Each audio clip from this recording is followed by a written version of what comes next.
আগামী 24 ঘন্টার মধ্যে বাংলাদেশে কিছু একটা ঘটবে। ডক্টর ইউনূস 24 ঘন্টার মধ্যে পদত্যাগ করতে চলেছেন। এখন সেনাপ্রধান কি করবেন বিস্তারিত জানতে ভিডিওগুলো সম্পূর্ণ দেখতে থাকুন। সমৃদ্ধ দেশ করার লক্ষ্যে জুলাই গণঅভ্যুত্থানে সম্পৃক্ত সব পক্ষ ও রাজনৈতিক দলকে একসঙ্গে কাজ করার আহ্বান জানিয়েছে অভ্যুত্থানে সক্রিয় ভূমিকা রাখা সংগঠনগুলোর প্ল্যাটফর্ম জুলাই ঐক্য। এতদিন ধরে আওয়ামী লীগের নেতাকর্মীরা যে কথাগুলো বলে আসছিল, আজ সেই একই কথাগুলো বলছে ডক্টর মোহাম্মদ ইউনূসের প্রিয় সংস্থা, প্রিয় পশ্চিমা সংস্থা হিউম্যান রাইটস ওয়াচ। 48 ঘন্টা গুরুত্বপূর্ণ, অর্থাৎ আগামী 48 ঘন্টা খুবই গুরুত্বপূর্ণ। এর মোটা দাগে কয়েকটি কথা হচ্ছে: ডক্টর ইউনূসের পদত্যাগের হুমকি, বিএনপি এবং এনসিপি পাল্টাপাল্টি 6 উপদেষ্টার পদত্যাগ চেয়েছে। নাহিদ ইসলাম বিবিসির কাছে বলছে যে প্রধান উপদেষ্টা দেশে যে বর্তমান পরিস্থিতি তাতে করে কাজ করতে পারবেন কিনা শঙ্কা প্রকাশ করেছেন, এবং রাজনৈতিক দলগুলো সরকারকে যথেষ্ট পরিমাণ সহযোগিতা করছে না, তারা দেশের বিভিন্ন ইস্যুতে একটা কমন জায়গায় আসতে পারছে না। এই জন্য তিনি ক্ষোভ প্রকাশ করেছেন। শেখ হাসিনা তিনি প্রধানমন্ত্রী হয়ে দেশে ফিরতেছে অনেকদিন পরে, আসলে রাজকীয় স্টাইলে নরেন্দ্র মোদী শেখ হাসিনাকে আপনার দিল্লির যে এয়ারপোর্ট আছে সেই। আসসালামু আলাইকুম সম্মানিত দর্শক, আজকের ভিডিওটি খুবই গুরুত্বপূর্ণ, অত্যন্ত স্পেশাল। আপনাদের অনুরোধ করতেছি ভিডিওটি সম্পূর্ণ দেখবেন। প্রিয় দর্শক শ্রোতা, আগামী 24 ঘন্টা বাংলাদেশের জন্য অত্যন্ত গুরুত্বপূর্ণ। এই 24 ঘন্টার মধ্যে বাংলাদেশে যে কোনো একটা অঘটন ঘটবে। এইদিকে ডক্টর মোহাম্মদ ইউনূস পদত্যাগ করতে চলেছেন, আপনারা ইতিমধ্যে শুনে ফেলেছেন। দর্শক, আমাদের বাংলাদেশের বর্তমান পরিস্থিতি নিয়ে এখন সেনাপ্রধানের কি পদক্ষেপ নেওয়া উচিত। দর্শক, বেশি কথা বলতে চাই না, আজকের এই ভিডিওটি আপনারা সম্পূর্ণ দেখলেই বিস্তারিত বুঝতে পারবেন আগামী 24 ঘন্টার মধ্যে বাংলাদেশে এমন কি ঘটতে চলেছে। দর্শক, বেশি কথা না বাড়ি আমরা ভিডিও স্ক্রিনে চলে যাই, আপনারা মনোযোগ সহকারে ভিডিওগুলো সম্পূর্ণ দেখতে থাকুন। আসসালামু আলাইকুম দর্শক, দেশের রাজনৈতিক পরিস্থিতি যথেষ্ট পরিমাণ ঘোলাটে হয়েছে, এই বিষয়টি নিশ্চয়ই আপনারা অবগত হয়েছেন। গতকালকে যমুনায় ছিল একটা টানটান উত্তেজনা, রুদ্ধদ্বার অনেকগুলো বৈঠক হয়েছে, সেসব বৈঠকের নানা আলোচনা সেগুলো এখন প্রকাশ হতে শুরু করেছে। যমুনার বাইরে রাজনৈতিক দলগুলোর মধ্যেও তোলপাড় হয়েছে, তাদের মধ্যেও নানা রকম প্রস্তুতি রয়েছে বিভিন্ন স্পর্শকাতর জায়গাগুলোতে। কি হচ্ছে সামনে? আমার দেশ পত্রিকা একটি রিপোর্ট করেছে, তার ছোট্ট একটা শিরোনাম হচ্ছে 48 ঘন্টা গুরুত্বপূর্ণ, অর্থাৎ আগামী 48 ঘন্টা খুবই গুরুত্বপূর্ণ। এর মোটা দাগে কয়েকটি কথা হচ্ছে: ডক্টর ইউনূসের পদত্যাগের হুমকি, বিএনপি এবং এনসিপি পাল্টাপাল্টি 6 উপদেষ্টার পদত্যাগ চেয়েছে। সমস্যা সমাধানে সর্বদলীয় বৈঠক ডাকুন জামাত, প্রধান উপদেষ্টার সঙ্গে নাহিদ ইসলাম সহ তার সহযোগীদের সাক্ষাৎ, সেনা প্রধানের বক্তব্য অস্থিতিশীল পরিবেশ তৈরি করবে এম শাহিদুজ্জামান নামে একজন শিক্ষক বলছেন। এখানে বলা হচ্ছে যে আগামী 48 ঘন্টা দেশের জন্য খুবই গুরুত্বপূর্ণ। এই সময় যে কোনো বড় ঘটনা ঘটার আশঙ্কা দেখা দিয়েছে।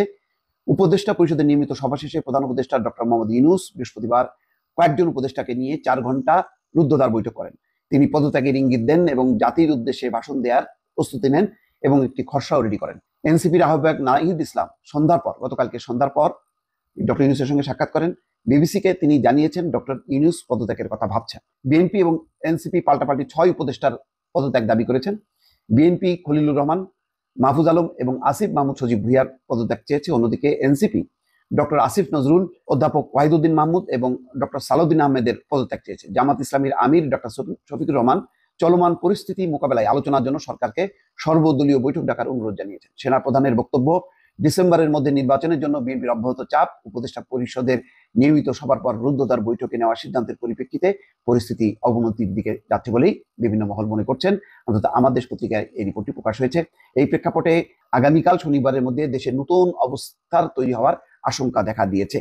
নির্ভরযোগ্য সূত্র বলছে, প্রধান উপদেষ্টা ডক্টর মোহাম্মদ ইউনূস জাতির উদ্দেশ্যে ভাষণ দেওয়ার প্রস্তুতি নিচ্ছেন। এদিকে সেনা প্রধানের বক্তব্য, হাইকোর্ট থেকে ঢাকা দক্ষিণ সিটি কর্পোরেশনের মেয়র পদে ইশরাক হোসেনের শপথ পড়ানোর আদেশ, বিএনপির স্থায়ী কমিটির জরুরি সংবাদ সম্মেলনে 3 উপদেষ্টার পদত্যাগ দাবি, শাহবাগের ছাত্র দলের অবস্থান সরকারকে বিব্রতকর অবস্থার মধ্যে ফেলেছে। এমন পরিস্থিতিতে ডক্টর মোহাম্মদ ইউনূস সরকারের দায়িত্ব ছেড়ে দেওয়ার মতো কঠিন সিদ্ধান্ত নিতে পারেন বলে উচ্চ পর্যায়ের সূত্র প্রকাশ করেছে। ডক্টর ইউনূস এমন সিদ্ধান্ত নিলে বিপদের সম্মুখীন হতে পারে দেশ। সেনাপ্রধান জেনারেল ওয়াকারুজ্জামান গত বুধবার বক্তব্যের প্রেক্ষাপটে দেশের পরিস্থিতি দ্রুত অবনতির দিকে যায়। তার বক্তব্য সারা দেশের তোলপাড় সৃষ্টি হয়, বিশেষ করে করিডোর ইস্যুতে তিনি বক্তব্য বলেছেন যে এটি নির্বাচিত সরকার। বন্দর ইস্যুতেও একই বক্তব্য এবং গুরুত্বপূর্ণ বিষয় ছিল যে ডিসেম্বরের মধ্যেই তিনি নির্বাচন প্রত্যাশা করেন এবং নির্বাচিত সরকার যদি ক্ষমতায় আসে তাহলে সেনাবাহিনী ব্যারাকে ফিরে যাওয়ার প্রত্যাশা তিনি ব্যক্ত করেন। ডক্টর মোহাম্মদ ইউনূস সহ উপদেষ্টা পরিষদ সেই বৈঠকে সেনাপ্রধানের বক্তব্য বিস্তারিতভাবে আলোচনা হয়। টানা 4 ঘন্টার ওই বৈঠকে চলমান সব ইস্যু নিয়ে আলোচনা হয়। আলোচনায় সেনা প্রধানের বক্তব্য ছাড়াও বিএনপির আন্দোলন নিয়ে কথা হয় বিস্তারিত। এক পর্যায়ে প্রধান উপদেষ্টা স্বেচ্ছায় সরে যাওয়ার ইচ্ছা ব্যক্ত করেন। তিনি তার অবস্থান ব্যাখ্যা করার জন্য গতকালই জাতির উদ্দেশ্যে ভাষণ দেওয়ার কথা চিন্তা করেন।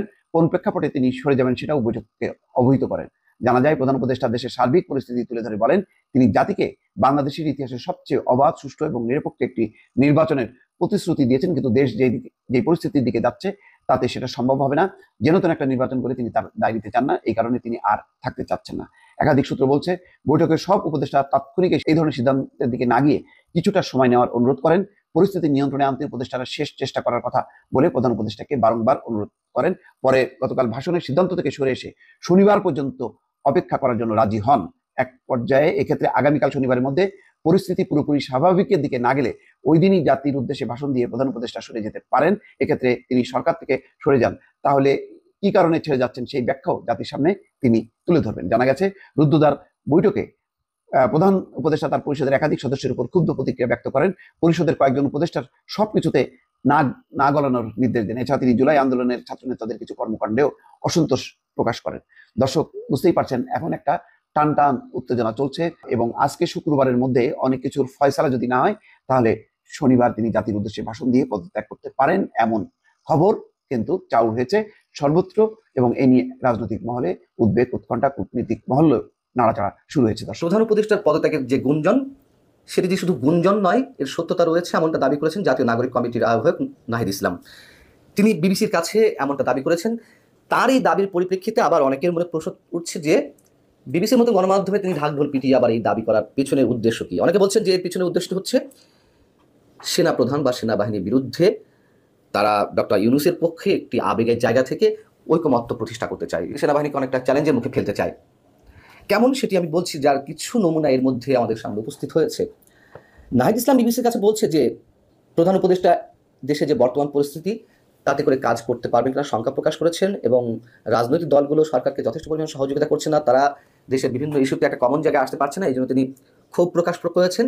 সেই জায়গা থেকে তিনি পদত্যাগ করতে চেয়েছেন। ছাত্ররা বুঝিয়েছে, ছাত্র উপদেষ্টারা বুঝিয়েছে না, তার পদত্যাগ করা যাবে না। তারা সময় নিয়েছে শনিবার পর্যন্ত। কারা কারা উপস্থিত ছিলেন নাহিদ ইসলাম ছিলেন, মাহফুজ আলম ছিলেন, আসিফ মাহমুদ সজীব ভুঁইয়া ছিলেন স্থানীয় সরকার বিষয়ক উপদেষ্টা এবং জাতীয় নাগরিক কমিটির অন্যতম যুগ্ম আহ্বায়ক নাসিরুদ্দিন পাটোয়ারি। এখন শনিবার পর্যন্ত তারা কি সময় নিয়েছে? প্রধান উপদেষ্টাকে নাকি বোঝানো হয়েছে যে তারা শনিবারের মধ্যে চেষ্টা করবে জুলাই আন্দোলনের পক্ষে যারা ছিলেন তাদের সব পক্ষকে একটা আমব্রেলার নিচে নিয়ে এসে একটা সমাবেশ করবে, বড় সমাবেশ করবে। সেটি একটা মেসেজ হবে সেনাপ্রধানের বিরুদ্ধে, অনেকে বলছেন, এবং একটা সমাবেশ করবে এমনটাও জানা গেছে। এবং সেনাবাহিনীর বিরুদ্ধে এরই মধ্যে নানান জায়গা থেকে বিভিন্ন ধরনের কথাবার্তা উঠতে শুরু করেছে এবং কারা করছে সেটি অতি স্পষ্ট। যেমন আসিফ মাহমুদ সজীব ভুঁইয়া তিনি একটি স্ট্যাটাস দিয়েছেন তার ফেসবুকে বৃহস্পতিবার, বলতে গেলে গভীর রাতে। সেখানে তিনি বলছেন যে বাংলাদেশ আওয়ামী লীগ নর্থ ও দিল্লি জোটভুক্ত, আওয়ামী লীগ দিল্লি এই শব্দগুলো আমরা বাদ দিলাম, বলা হচ্ছে নর্থ জোটভুক্ত হয়ে যে কুমির ডেকে আনছেন। এখন নর্থ উত্তর এই সব শব্দের প্রতীকী অর্থ আমরা কি সবাই জানি। যে কুমির ডেকে আনছেন তা আপনাদেরই খাবে, আপনারা তাদের একজন নন, আপনাদের শুধু সাময়িকভাবে কাজে লাগানো হয়েছে। সেনাবাহিনীর বিরুদ্ধে এর মধ্যে হুঙ্কার ছেড়েছে জুলাই ঐক্য নামে একটি সংগঠন। তারা বৃহস্পতিবার গভীর রাতে 10:30টার দিকে 11টার দিকে ঢাকা বিশ্ববিদ্যালয়ে মিছিল করেছে জুলাই ঐক্য বিনষ্টকারী এবং উপদেষ্টা পরিষদের ভারতীয় দোসরদের অপসারণের দাবিতে। সেখানে তারা কি বলেছে? সেখানে তারা বলছে ডক্টর মোহাম্মদ ইউনূসের উদ্দেশ্যে, আমরা আপনার উপর আস্থা রাখতে চাই, আপনার আশপাশে যারা জুলাইয়ের গাদ্দার আছে তাদেরকে অপসারণ করুন, দ্রুত সময়ের মধ্যে জুলাই ঘোষণাপত্র করতে হবে, প্রশাসন ও গণমাধ্যমে যেসব আওয়ামী লীগের দোষরা আছে তাদেরকে অতি দ্রুত সরিয়ে ব্যবস্থা নিতে হবে, ক্যান্টনমেন্ট থেকে একটি গুলি চালানো হলে আমরা বুক পেতে দেব, এমন কথাবার্তাও সেখানে বলা হয়েছে। এখন প্রশ্ন হচ্ছে যে শনিবার প্রধান উপদেষ্টার কাছ থেকে যে সময় চেয়ে নিয়েছে, যেটি জানতে পেরেছি আমরা, যে বিএনপি সহ সব রাজনৈতিক দলকে জুলাইয়ের আন্দোলনের পক্ষে সব পক্ষকে তারা এক ছাতা নিচে নিয়ে আসবে এবং সমাবেশ করবে। বিএনপি কি তাতে অংশগ্রহণ করবে? বিএনপি তো এর মধ্যে একটা অবস্থান নিয়ে নিয়েছে। বৃহস্পতিবার তারাও সংবাদ সম্মেলন করে বলেছে যে তাদের যে আগের প্রস্তাব বা এখন যেসব প্রস্তাব তারা দিয়েছে এগুলোর সাথে বা এগুলো মেনে নিতে কোনো প্রকার গড়িমসি করা হলে তারা তাদের সমর্থন এই সরকারের প্রতি রাখবে কিনা তা তারা বিবেচনা করবে। এখন সবচেয়ে বড় যে প্রশ্নটি সেটি হচ্ছে যে সেনাপ্রধান বুধবার অফিসার্স অ্যাড্রেসে যে কথাগুলো বলেছেন তার কোনোটি কি আপত্তিযোগ্য? তিনি করিডোর নিয়ে কথা বলেছেন, বন্দর নিয়ে কথা বলেছেন, বিদেশি শক্তির কোনো খেলা এখানে খেলতে দেওয়া হবে না। তিনি তার সার্বভৌমত্ব রক্ষার জায়গা থেকে কথাটা অবশ্যই বলতে পারেন। অনেকে প্রশ্ন তুলছেন তিনি রাজনীতি নিয়ে কথা বলতে পারেন কিনা, নির্বাচন ডিসেম্বরের মধ্যে হওয়া উচিত সে বিষয়ে কথা বলেছেন। সেনাবাহিনীর তো নির্বাচনে বা রাজনৈতিক প্রক্রিয়ায় দেশকে এগিয়ে নিয়ে যাওয়ার জন্য এই মুহূর্তে অনেক বড় একটি পার্ট। সেনাপ্রধান 5 আগস্ট দায়িত্ব তুলে নিয়েছিলেন নিজের কাছে, সবাইকে আস্থা রাখার কথা বলেছেন তার প্রতি, তাহলে তারা কেন নির্বাচনে কথা বলবে না? জাতিসংঘের মানবাধিকার বিষয়ক রিপোর্ট নিয়ে তিনি কথা বলেছেন, সেটি নিয়ে আমি আলাদা একটা কন্টেন্টে কথা বলবো। এবং তিনি মব ভায়োলেন্সের বিরুদ্ধে কথা বলেছেন, যে আর কোনো মব ভায়োলেন্স সহ্য করা হবে না। এগুলো বলা কি তার জন্য অপরাধ?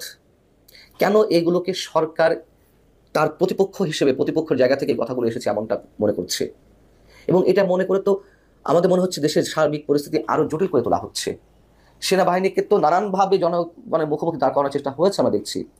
এখন এই যে কথাবার্তা আসিফ মাহমুদ স্ট্যাটাস কিংবা শনিবার পর্যন্ত সময় নেওয়া প্রধান উপদেষ্টার কাছ থেকে সব রাজনৈতিক দলগুলোকে একসাথে নিয়ে সমাবেশ করবে, যেটা শোনা যাচ্ছে।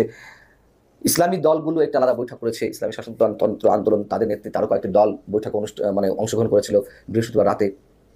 এই যে জুলাই ঐক্য যে হুঙ্কার ছাড়লো, এই সব কিছু আমাদের কাছে কোনো ভালো ইঙ্গিত প্রকাশ করছে না। সেনাপ্রধান কি বলেছেন যে এই সরকারকে এখনই পদত্যাগ করতে হবে? সেনাপ্রধান কি তার বক্তব্যে কোনো ধরনের ইঙ্গিত দিয়েছেন যে সেনাবাহিনী ক্ষমতা নিতে যাচ্ছে? তাহলে সেনাপ্রধানের এই বক্তব্যগুলোকে কেন এত আক্রমণাত্মক হিসেবে ধরছে একটি মহল?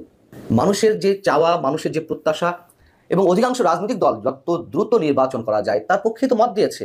তো সেখানে সেনাপ্রধানের বক্তব্য আমরা কিভাবে সাধারণ মানুষ এবং অধিকাংশ রাজনৈতিক দলের বিরুদ্ধে তার বক্তব্য আমরা এইভাবে ধরে নেব? সম্মানিত দর্শক মন্ডলী, আশা করতেছি ভিডিওগুলো আপনারা সম্পূর্ণ মনোযোগ সহকারে শুনেছেন এবং দেখেছেন। বর্তমান দেশের অবস্থা, বর্তমান দেশের রাজনৈতিক পরিবেশ বেশ একটা ভালো না। এরই মধ্যে বড় বড় সংবাদ পত্রিকা নিউজ করতেছে আগামী 24 ঘন্টার মধ্যে বাংলাদেশে যে কোনো একটা ঘটবে। এইদিকে আবার গুঞ্জন উঠেছে ডক্টর মোহাম্মদ ইউনূস পদত্যাগ করবেন।